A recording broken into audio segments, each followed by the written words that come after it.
Today's reflection, May 4, 2021, is from the book of Philippians, chapter 3, verse 7 to 11. Today's verse for reflection from the book of Philippians is an amazing reminder how everything else pairs compared to having Jesus in our lives. It has been said that we can gain the whole world, but without the peace that comes only from resting in God's love, that we gain, then we gain nothing. And yet still, if we have nothing but just the love of God and the peace that comes when we are in His presence, then we would have had all that we needed. Truly, the pandemic has brought so much changes in all of our lives. For some, sadly, it even brought sickness, suffering, and even death to the family. For others still, it brought death in other forms to their jobs, businesses, and their livelihood.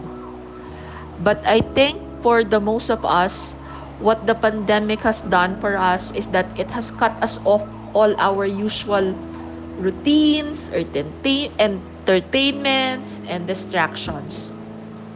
Initially, I'm sure it all devastated us. We all miss our usual morning run and commute, the hustle at the office, the dinner with friends after work, and maybe our occasional trips to the beach or other countries.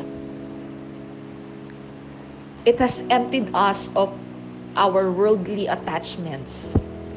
We were all cut off from what we thought we needed, and we were stripped down to the basics, to what only is essential.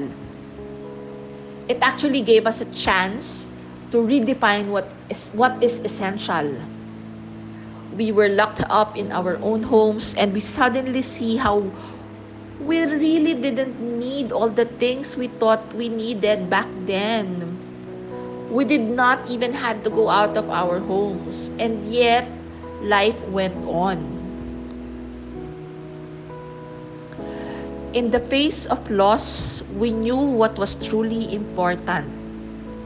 Our family, closest friends, and our faith in God. In the absence of all our activities, we found ourselves turning to God more and more and realizing we can lose the world and still be okay if we have Christ in our hearts.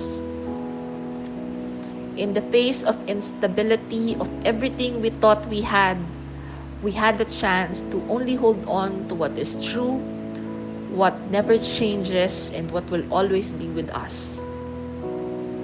The love of Christ.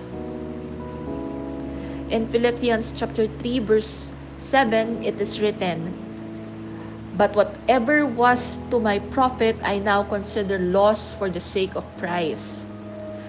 This resonated to me so well because now, more than a year into the pandemic, I know more than ever that everything I had before all this, everything seemingly good thing I had was actually distracting me and taking my attention away from Christ, the only one that truly, truly matters.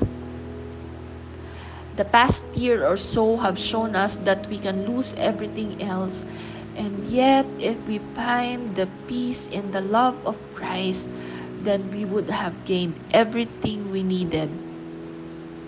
Now we know truly that if Christ is all I have, then I have all I need. In closing, let this reflection be a reminder to us to rest in Christ in the midst of uncertainty during this pandemic. Let us rest in His unfailing love.